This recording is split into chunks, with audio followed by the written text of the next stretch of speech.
University fifth sem income ടാക്സിൻ്റെ class നമ്മൾ continue ചെയ്യണേ. കഴിഞ്ഞ ക്ലാസ്സിൽ നമ്മൾ പറഞ്ഞിട്ടുണ്ടായിരുന്നത് പ്രൊവിഡൻറ്റ് ഫണ്ടും അതിൻ്റെ ഡിഫറെൻറ്റ് ടൈപ്സും അതിലെങ്ങനെയാണ് ടാക്സ് ഓരോന്നിലും വരുന്നതെന്നൊക്കെ പറഞ്ഞിട്ടുണ്ടായിരുന്നു. ഇനി നമുക്ക് അതിൻ്റെ ഒരു പ്രോബ്ലം വർക്കൗട്ട് ചെയ്യാം. അപ്പോൾ നിങ്ങൾക്ക് കുറച്ചുകൂടെ മനസ്സിലാവും. Okay, miss Sithara is drawing ₹6,000 per month as a salary from his employer. അതായത് സിത്താര എന്ന് പറഞ്ഞ അവരുടെ സാലറി എന്ന് പറയുന്നത് എത്രയാണ്? 6,000. Okay, During the previous year, employer paid her a bonus of ₹7,000. കഴിഞ്ഞ വർഷത്തിൽ എംപ്ലോയർ അവർക്ക് ബോണസ് ആയിട്ട് 7,000 രൂപ എന്ത് ചെയ്തു? പേ ചെയ്തു. She contribute 15% of her salary to a provident fund. അതായത് അവളുടെ സാലറിയുടെ ഒരു 15% അവൾ പ്രൊവിഡൻറ്റ് ഫണ്ടിലോട്ട് എന്ത് ചെയ്തു? കോൺട്രിബ്യൂട്ട് ചെയ്തു. The employer also contribute the same amount. Okay, അവരുടെ എംപ്ലോയറും എന്ത് ചെയ്തു? ആ ഒരു സെയിം എമൗണ്ട് തന്നെ കോൺട്രിബ്യൂട്ട് ചെയ്തു. എന്തിലോട്ട്? പ്രൊവിഡൻറ്റ് ഫണ്ടിലോട്ട്. Okay, the amount of interest credited to her provident fund at 10% was ₹500. Compute the taxable salary of Mrs. Sitara for the current assessment year if contribution is made to statutory provident fund, contribution is made to recognized provident fund. Okay, ഇവിടെ interest credit ആയിട്ടുള്ളത് 10% ആണ്. 10% of ₹500.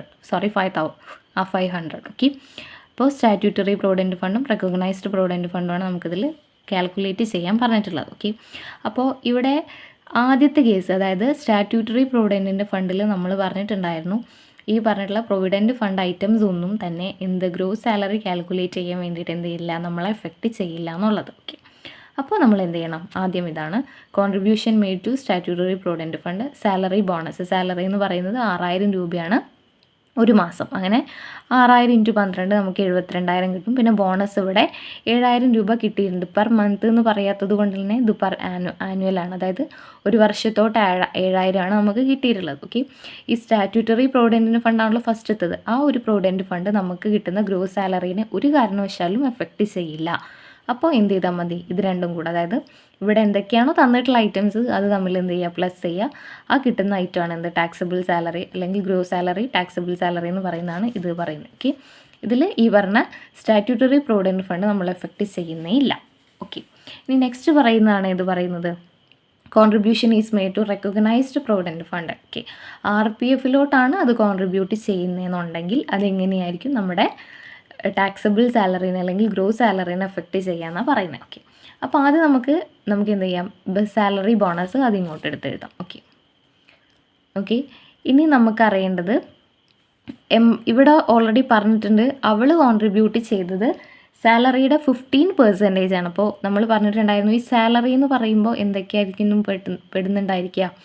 ഒന്ന് basic salary, അതുപോലെ തന്നെ വേറെ എന്താ items നമ്മൾ പറഞ്ഞ DA, അതുപോലെ തന്നെ സെയിൽസ്. ഇതൊക്കെയാണ് ബേസിക് പേ, DA, സെയിൽസ്. അതാണ് നമുക്ക് സാലറി ആയിട്ട് പെടുന്നത്. അല്ലാണ്ട് ബോണസ് കാര്യങ്ങളൊന്നും ഇതിൽ സാലറി ആയിട്ട് പെടുന്നില്ല. ഓക്കെ, അപ്പോൾ ഇവിടെ അവൾ കോൺട്രിബ്യൂട്ട് ചെയ്തത് സാലറിയുടെ 15%. ഈ സാലറി എന്ന് പറയുന്നത് ഈ പറഞ്ഞിട്ടുള്ള 72,000 മാത്രമാണ്. വേറെ ഒരേ ഐറ്റം ഇതിൽ സാലറി ആയിട്ട് ഇൻക്ലൂഡഡ് അല്ല. ഓക്കെ, അപ്പോൾ ഈ 72,000 രൂപയുടെ 15% അവൾ എന്ത് ചെയ്തത്? കോൺട്രിബ്യൂട്ട് ചെയ്തത്. ഓക്കെ, അപ്പോൾ ആദ്യം ഈ 72,000 രൂപയുടെ 15% നമുക്ക് നോക്കാം എത്രയാണെന്നുള്ളത്. ഓക്കെ, അതല്ല 72,000-ൻ്റെ 15% അല്ല, അതിൻ്റെ ഒരു ഐഡിയ ഉണ്ട്. അല്ലാതെ എങ്ങനെയാണെന്ന് വെച്ചാൽ നമ്മളോട് ഓൾറെഡി പറഞ്ഞിട്ടുണ്ട് എന്ത്?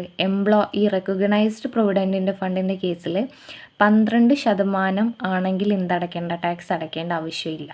12% കൂടിക്കഴിഞ്ഞാൽ നമ്മളിവിടെ ടാക്സ് അടയ്ക്കണം. ഓക്കെ, അപ്പോൾ ഇവിടെ ഇവർ 15% എന്ത്? പ്രൊവിഡൻറ്റ് ഫണ്ടിലോട്ട് അവർ കോൺട്രിബ്യൂട്ട് ചെയ്തിട്ടുള്ളത്. ഓക്കെ, 12% ആണെങ്കിലാണ് ടാക്സ് അടയ്ക്കാത്തത്. അത് കൂടിക്കഴിഞ്ഞാൽ നമ്മൾ ടാക്സ് അടയ്ക്കണം. ഇവിടെ കൂടിയത് എത്രയാണ്? 3% കൂടി. അതായത് 13, 14, 15, 12% വരെ എന്താണ്? നോ ടാക്സബിൾ ആണ്. അത് കഴിഞ്ഞാൽ പിന്നെ ടാക്സബിൾ ആണ്. അപ്പോൾ 3% കാണാം. ഇതിൻ്റെ ഈ ബേസിക് സാലറി ഇതല്ലേ, ഇതിൻ്റെ 3% കാണാം. ഇതിൻ്റെ 3% ആണ് എന്ത് പറയുന്നത്? 2,160 എന്ന് പറയുന്നത്. ഓക്കെ, 7,100-ൻ്റെ 3% ആണ് 2,160. ഓക്കെ, മനസ്സിലായോ? 72,000 രൂപയുടെ 3% ആണ് 2,160 എന്ന് പറയുന്നത്. ഓക്കെ, ഇനി നമ്മൾ അതിലോട്ട് എത്രയാണ് അപ്പോൾ ഇത്രയും എമൗണ്ട് നമ്മൾ എന്തടയ്ക്കണം? ടാക്സ് അടയ്ക്കണം. ഇത്രയും എമൗണ്ടിൽ നമ്മൾ ടാക്സ് അടയ്ക്കണം. അതുപോലെ തന്നെ ഇവിടെ വേറൊരു കാര്യം പറഞ്ഞിട്ടുണ്ട്, നമുക്ക് കിട്ടിയിട്ടുള്ള ഇൻട്രസ്റ്റ് എന്ന് പറയുന്നത് 10% ആണ്. ഓക്കെ, 9.5 ആണെങ്കിൽ നമുക്ക് എന്തല്ല നോ ടാക്സബിൾ അല്ല. പക്ഷെ ഇവിടെ 10% ആണ് എന്ത് കിട്ടിയിട്ടുള്ളത്, നമുക്ക് ഇൻട്രസ്റ്റ് കിട്ടിയിട്ടുള്ളത്. അതിൻ്റെ പൈസ എന്ന് പറയുന്നത് 500 രൂപയാണ്. ഓക്കെ, 10% ആണ് ഇൻട്രസ്റ്റ് കിട്ടിയുള്ളത്. ആ 10% പറയുന്നത് 500 രൂപയാണ്. ഓക്കെ, അപ്പോൾ നമുക്കിതിൽ 9.5 വരെയാണെങ്കിൽ നമ്മൾ എന്തടയ്ക്കേണ്ട ആവശ്യമില്ല, ടാക്സ് അടയ്ക്കേണ്ട ആവശ്യമില്ല. പക്ഷേ ഇവിടെ 9.5 അല്ല, 10% ആണ്. അപ്പോൾ 10ഉം 9.5ഉം തമ്മിലുള്ള ഡിഫറൻസ് കാണാം 0.5. ഓക്കെ, ഇതാ interest on RPF in excess of 9.5%. അപ്പോൾ ഇതെങ്ങനെയാണ് പറയുന്നത് വെച്ചാൽ 500 ഡിവൈഡഡ് ബൈ 10 ഇൻറ്റു 0.5. അപ്പോൾ ഇത് ചെയ്താൽ നമുക്ക് ഈ 25 കിട്ടും. എന്നിട്ട് ഇതെല്ലാം കൂടെ കൂട്ടുക, ഗ്രോസ് സാലറി. അപ്പോൾ ഇതിനെല്ലാത്തിനും നമ്മൾ എന്തടയ്ക്കണം, ഇതിനെല്ലാത്തിനും നമ്മൾ ടാക്സ് അടയ്ക്കണം. ഓക്കെ, മനസ്സിലായോ? അതായത് സാലറി എന്ന് പറയുന്നത് 72,000 ആണ്, ബോണസ് എന്ന് പറയുന്നത് 7,000 ആണ്. അപ്പോൾ ഈ ഒരു പ്രൊവിഡൻറ്റ് ഫണ്ടിൻ്റെ കേസിൽ സാലറി എന്ന് പറയുമ്പോൾ ബേസിക് സാലറി, അതുപോലെ തന്നെ DA, പിന്നെ കമ്മീഷൻ മാത്രമേ ഉൾപ്പെടുള്ളൂ. ബോണസ് എന്തെങ്കിലും ഉൾപ്പെടുന്നില്ല. അപ്പോൾ 72,000 ആണ് ഇവിടെ 100% എന്ന് പറയുന്നത്. ഓക്കെ, ഈ 72,000 ആണ് സാലറി. Okay, total salary. അപ്പോൾ ഈ സാലറിയുടെ 12% എംപ്ലോയർ കോൺട്രിബ്യൂട്ട് ചെയ്യുന്നതെന്നുണ്ടെങ്കിൽ നമുക്ക് എന്ത് ചെയ്യേണ്ട ആവശ്യമില്ല, ടാക്സ് അടയ്ക്കേണ്ട ആവശ്യമില്ല. പക്ഷേ ഇവിടെ 15% കോൺട്രിബ്യൂട്ട് ചെയ്യുന്നതെന്ന് പറഞ്ഞു. ഓക്കെ, 15% അവർ കോൺട്രിബ്യൂട്ട് ചെയ്യുന്നത്. അപ്പോൾ ഈ 15ഉം 12ഉം തമ്മിലുള്ള ഡിഫറൻറ്റ് എന്ന് പറയുന്നത് 3% അല്ലേ. സോ നമ്മൾ എന്ത് ചെയ്യും, 72,000-ൻ്റെ 3% കാണും. അതാണ് 2,160 എന്ന് പറഞ്ഞത്. അപ്പോൾ അതിന് നമ്മൾ ടാക്സ് അടയ്ക്കണം. അതല്ല, ഇനി വേറൊരു മെത്തേഡ് എന്താണെന്ന് വെച്ചാലുള്ളത്, ഈ 72,000-ൻ്റെ 15% കാണാം. അപ്പോൾ നമുക്കൊരു എമൗണ്ട് കിട്ടും.